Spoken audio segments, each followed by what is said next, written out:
A paz do Senhor, graças a Deus, mais uma vez aqui com o nosso estudo. E eu estou alegre com o que o Senhor está fazendo conosco. Nós estamos hoje com uma chave que nós vamos chamar de chave da fidelidade. Esta chave é muito séria, mas ela é muito necessária, porque às vezes nós queremos muitas coisas, mas não conseguimos ser fiéis ao nosso próprio querer.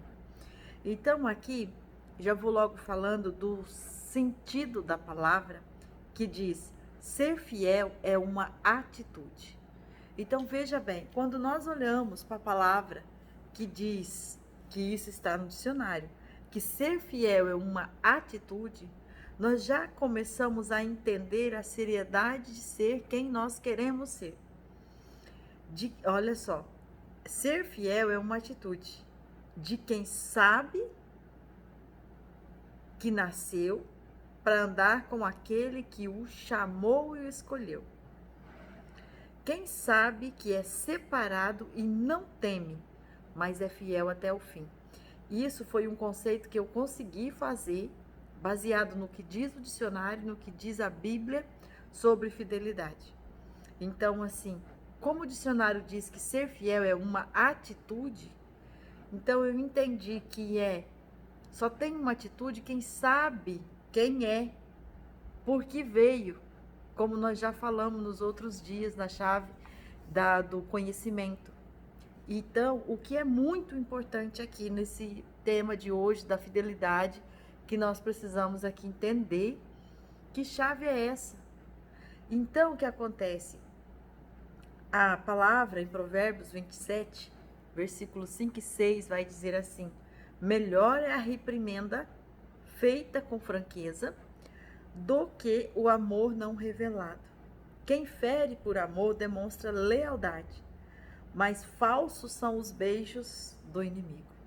Então, aquele que vem com uma conversa, mas que não continua, que não consolida, que não persevera, é porque tem algo por trás de tudo isso, porque não tem a estrutura de tudo aquilo que precisa ser feito. Então, eu anotei aqui, a fidelidade é muito cobrada, principalmente no casamento. Muitas pessoas cobram fidelidade. Ah, mas não é fiel, aquela pessoa não é fiel comigo, aquela pessoa... Então, por exemplo, o fato de querer ser fiel é uma característica que demonstra respeito, zelo, compromisso. E isso é uma coisa que nos custa. Porque ter respeito com alguém, ter compromisso com alguém, ter zelo com alguém, muitas vezes vai exigir de nós renúncia, vai exigir de nós um abrir mão, um ceder. E aí você pode perguntar, mas em nome de quê eu preciso fazer tudo isso? Mas e por que eu preciso fazer tudo isso? Então, eu cheguei aqui a uma conclusão nesse meu estudo, que a fidelidade é um estilo de vida de quem tem perseverança e não desiste por causa dos problemas, nem abandona quem está no relacionamento, mas ao contrário, na oportunidade, mostra-se firme e constante. Isso aqui para mim foi assim um revelar para a minha vida. Pode até ser que isso não faz sentido para você dentro desse estudo, pode até ser que você pense, não, mas para mim fidelidade é outra coisa. Mas tudo bem, porque isso não é uma verdade absoluta para todos.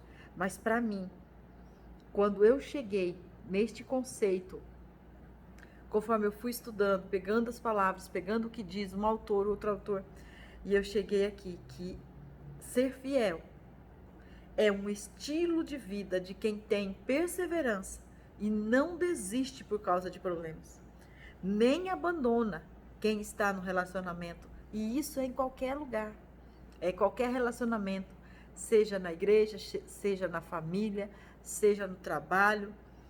Mas ao contrário, na oportunidade, o que quer dizer isso? Quando você tem oportunidade de dar para trás, ou de não ser fiel, de não ser honesto, ou de recuar, ou de trapacear, você vai ali e é a hora que você mostra que você é firme, que você é constante.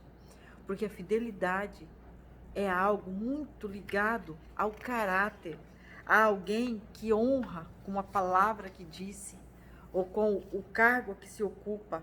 É alguém que realmente se posiciona como alguém que merece estar naquele lugar, como alguém que entende o espaço que tomou. Então, porque quando nós entendemos qual é o propósito do diabo? Matar, roubar e destruir. Mas esse matar, roubar e destruir do diabo é de uma forma muito veloz. E é por isso que o plano A dele é matar. Como ele não consegue isso porque somos filhos de Deus, então ele tenta o plano B, que é roubar, que é destruir, que é aniquilar, que é tirar a fidelidade das pessoas, que é fazer com que as pessoas se tornem inconstantes. E aí então eu fiz mais uma anotação aqui. O diabo quer matar, roubar e destruir, e está sempre tentando colocar um contra o outro. Isso principalmente dentro de casa, nas famílias, no casamento. Mas é por isso mesmo que nós precisamos orar com discernimento e procurar entender a situação do outro. E aqui nós já estamos usando as outras chaves: a oração, o discernimento, o conhecimento. Para que isso? Para fechar todas as brechas. E então, ao invés de pensar em caminhar por caminhos diferentes, como as pessoas costumam dizer, ah, mas é porque não deu certo. Ah, porque a gente não estava se entendendo. Então, ao invés de pensar em caminhos diferentes, vão pensar em andar juntos. E aí é aquilo que está escrito em Amós 3,3, que ele diz: andarão dois juntos se estão em desacordos? Então, quando nós olhamos para esta palavra e entendemos que para andarmos juntos precisamos de acordo, então nós vamos lembrar que nós precisamos ser fiéis, perseverantes e constantes. E aí, Provérbios 24:3 diz assim: com sabedoria se edifica a casa, mas com entendimento ela se estabelece. Então, o que quer dizer esse conhecimento para se estabelecer, esse entendimento para se estabelecer? É você olhar para o lado do outro, é você se posicionar no outro ângulo, para você ver se você vai conseguir ou vai continuar enxergando da mesma forma. Então, assim, você vai conseguir não se cansar pela mesmice, como nós já falamos nos nossos estudos, que às vezes no início é muito fácil você falar, eu vou perseverar, eu vou ser fiel, eu vou carregar isso comigo, e eu vou honrar isso, e aí depois de um tempo você começa a se cansar.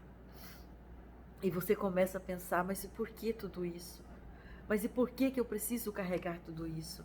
E é aí que a palavra do Senhor em Isaías 40:31 vai dizer: os que esperam no Senhor renovarão as suas forças, subirão com asa como águias, correrão e não se cansarão, caminharão e não se fatigarão.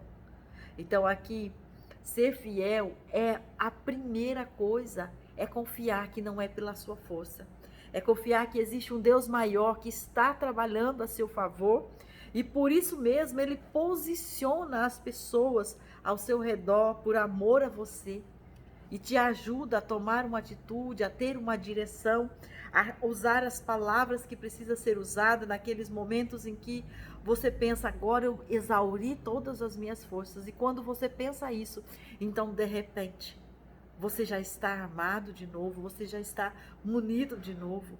Então, de repente, quando você olha para aquelas situações, você vê que existe pessoas dizendo, não desiste, não desiste.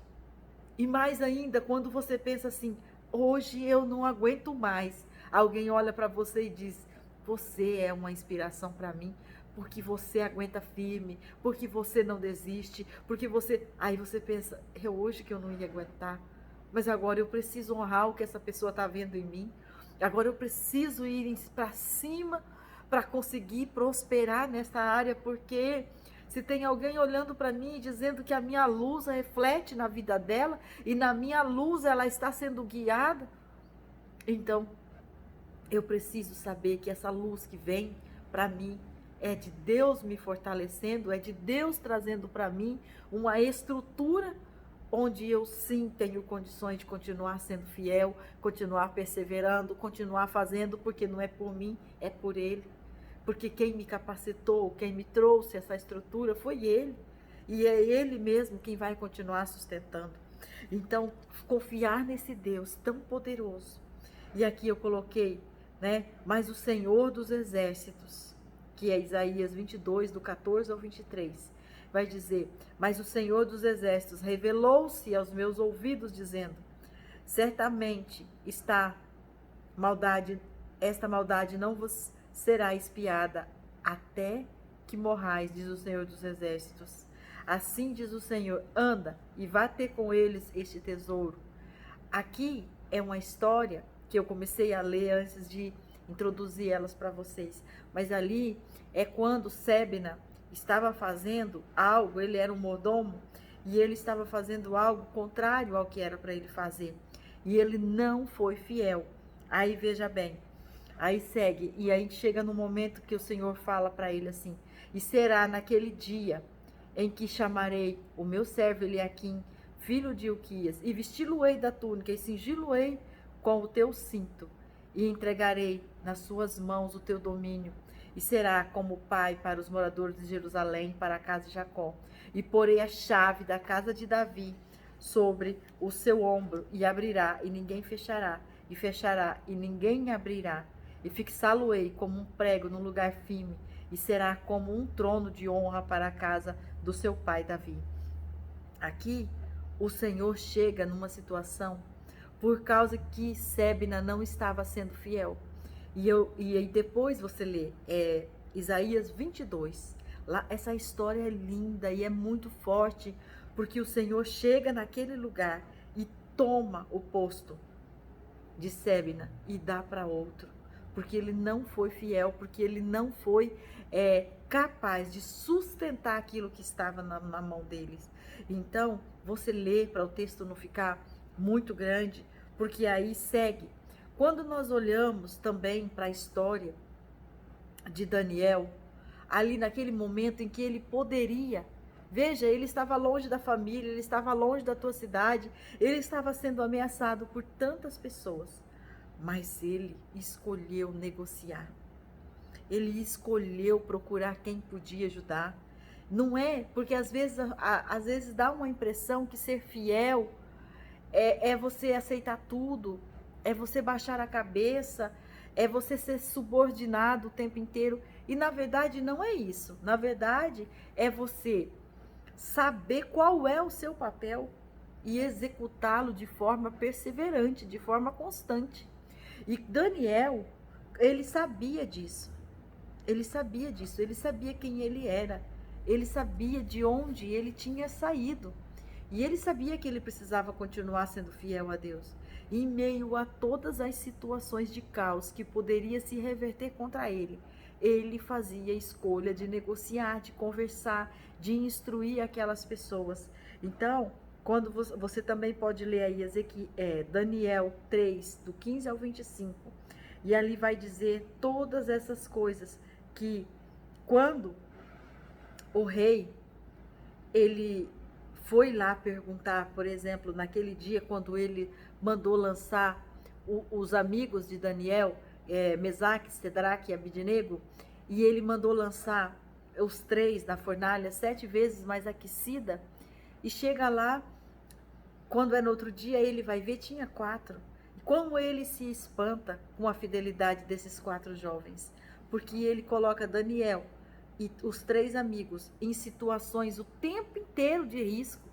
Daniel foi parar na cova dos leões, os amigos foram parar na fornalha de fogo. Então, assim, mas só que Deus estava ali para defender. E muitas vezes a gente tende a não executar uma fidelidade utilizando a desculpa do medo, utilizando a desculpa de que fomos coagidos, ou então utilizando... Eu não tive escolha. Na verdade, a gente sempre tem escolha. Mas é porque a hora daquela chave do conhecimento, a hora da chave do discernimento, às vezes ela não está ligada, sabe? Às vezes ela não está conectada. E aí você toma uma decisão errada. E o pior de tudo isso é que na hora de dizer assim, puxa, eu realmente vacilei, não fui fiel, aí a gente não fala, porque daí a gente volta e diz, eu não tive escolha, eu não sabia, entendeu? Então é isso que essa chave está nos ensinando hoje, que a fidelidade é você saber a honrar os compromissos que você fez, sendo constante naquilo que você fez. E isso neste mundo de hoje está muito difícil, porque desculpa, como é, é proposto para nós, nós temos o tempo inteiro. Agora, você chegar como Daniel e seus amigos, você chegar numa situação onde todos estão contra você e você falar assim, tudo bem, como eles falaram, se o nosso Deus não puder nos defender, não tem problema, nós vamos para a fornalha, nós vamos para a cova do leão, não tem problema. E a ponto de no outro dia o rei olhar e falar, não, a partir de agora todos vão servir a esse Deus, porque eu nunca vi algo desse jeito. Então, assim, é uma fidelidade que constrange, é uma fidelidade que as pessoas vão olhar e falar assim, mas como? Mas como?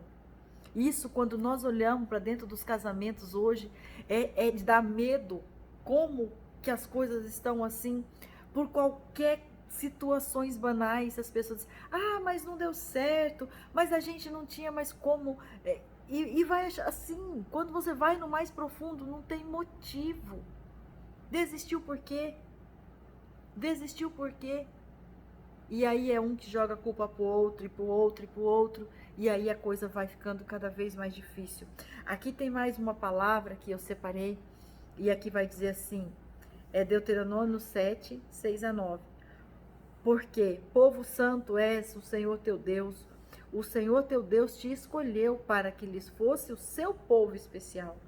E todos os povos que há sobre a terra, o Senhor não tomou prazer em vós, nem vos escolheu, porque a vossa multidão era mais do que o de todos os outros povos, pois vos eres menos em número do que todos os povos, mas porque o Senhor vos amava, e para guardar o juramento que fizera aos vossos pais, o Senhor vos tirou da mão forte e vos resgatou da casa da servidão, da mão de Faraó, rei do Egito. Saberá, pois, que o Senhor teu Deus, ele é Deus, o Deus fiel, que guarda a aliança e a misericórdia até 1000 gerações aos que o amam e guardam os seus mandamentos. Então eu finalizo aqui, e eu quero mesmo que você leia lá Isaías 22, que vai contar a história de Sébena e como foi que Deus tirou dele o poder e deu o poder para Eliaquim. E também que você releia a história de Daniel e seus amigos, para você ver o que é fidelidade. E aqui, essa história, essa parte aqui de Deuteronômio, onde Deus volta e resgata o povo, tira o povo do Egito. E Deus fala claramente por que está fazendo aquilo. Porque ele tinha feito um compromisso, porque ele tinha feito uma aliança. E ele não ia jamais deixar de cumprir com aquilo que ele tinha falado. Então, a fidelidade de Deus, ela nos constrange. E quando nós dissemos que somos filhos de Deus, que somos herdeiros de Deus, porque somos co-herdeiros em Cristo Jesus, então nós temos que nos assemelhar a isso. Mas eu fico me perguntando dentro deste estudo, quando eu olho para dentro de mim e digo, Senhor, o que é que tem me tirado esses olhos da verdade? E por que quantas vezes é mais fácil desonrar aquilo que eu mesma fiz um compromisso? Como é que é mais fácil? E às vezes nós... Veja que o que eu estou falando aqui não são coisas monstruosas como o mundo classifica como coisas erradas. Eu estou falando de coisas simples. Dentro de uma pressão, nós nem podemos. Essa semana eu fui num culto e a pastora daquele culto, ela dizia assim, você que tem reclamado, que tem dito que você tem muitos problemas, quando você sabe da situação, o que está acontecendo com as famílias que estão lá na guerra, e quando você para pensar sobre eles, você consegue imaginar que ainda você tem problemas? Você que mora nesse país, você que volta para sua casa em segurança, que sabe que os seus filhos vão estar lá, por mais que o nosso país... Então, assim, ela colocou umas perguntas que realmente colocou a gente para pensar. E aqui, será que se nós fôssemos questionados, como Mesaque, Sadraca, Abednego, Daniel foram questionados, será que nós manteríamos essa fidelidade? Quando nós não conseguimos, nós falando assim num termo geral, não conseguimos ser fiéis com as coisas simples, não conseguimos ser fiéis, por exemplo, no relacionamento, não conseguimos ser fiéis com as nossas finanças, com as contas a pagar, às vezes não conseguimos ser fiéis com tantas pessoas, não são fiéis com tantas coisas, incluindo a minha vida, incluindo, né, todos. E se fôssemos pressionados como foram aqueles, o que faríamos? E aí muitas vezes pensamos, por que o Senhor não está nos ajudando? Onde está o Senhor que não viu isso? Entendeu como nós somos? Então, em nome de Jesus, com esse estudo, vamos abrir os nossos olhos, vamos reler a história, ver o que Deus falou a respeito, o quanto que Ele nos amou, o quanto que Ele merece um pouco da nossa fidelidade. E aqui, 2 Timóteo 2,13 vai dizer, se formos infiéis, Ele permanece fiel. Não pode negar-se a si mesmo. O nosso Deus, Ele não vai ser fiel porque nós somos fiéis com Ele. O nosso Deus, Ele é fiel porque Ele é fiel.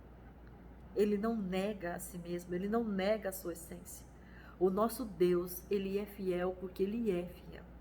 E a aliança que Ele fez conosco, Ele honra sempre. Nós precisamos dessa fidelidade para que nós possamos nos assemelhar àquilo que Ele é, pela vontade do que Ele quer que nós sejamos. Mas a nossa fidelidade não muda nada em quem Deus é. Agora, a nossa fidelidade muda muito em relação ao cumprimento das promessas dele para nós. E a nossa fidelidade, ela é uma chave que vai nos levar a cada dia mais próximo do nosso Deus. E a nossa fidelidade, ela é a chave que transforma o nosso cativeiro em trono, em reinado. Porque é nesta hora da execução mesmo ali, do definir entre o ficar ou recuar, entre o perseverar ou o desfalecer, é que a nossa fidelidade vai ser revelada. E é nesta hora que Deus entra e muda a nossa história. Amém? Oramos ao Senhor. Senhor, cuide das nossas emoções. Não nos deixe, Senhor Deus, perder a fidelidade. Perdoa-nos, ó Pai, pelas vezes que não valorizamos aquilo que temos, o relacionamento que o Senhor tem conosco. Perdoa-nos, ó Deus amado, por todas as vezes que foi mais fácil negar do que assumir o compromisso. Ajude-nos, ó Deus, a ver a sua verdade. Nos encoraja, Senhor Deus, a continuarmos sendo fiel a Ti. Porque sendo fiel a Ti, ó Deus, sabemos que todas as coisas do Senhor estará disponível para nós em todos os tempos. Mas a nossa fidelidade nos leva mais perto de Ti. Para a glória do Teu nome, Pai. Eu oro crendo que com este estudo a minha vida será ampliada, renovada e mais constante na Tua presença. E assim eu creio que todos aqueles que participam, que assistem, que compartilham e que memorizam essas palavras, também vão ter as suas vidas transformadas. Em nome de Jesus. Amém. Minhas irmãs, meus irmãos, aproveitem este momento, compartilhe, fale com as pessoas ao seu redor sobre isso, medite sobre a fidelidade, não deixe de ler a palavra que eu coloquei como referência, porque é bênção de Deus e ali você vai aprender que o Senhor, Ele tira chaves da tua mão quando você não usa a seu favor e a favor do reino de Deus. Amém?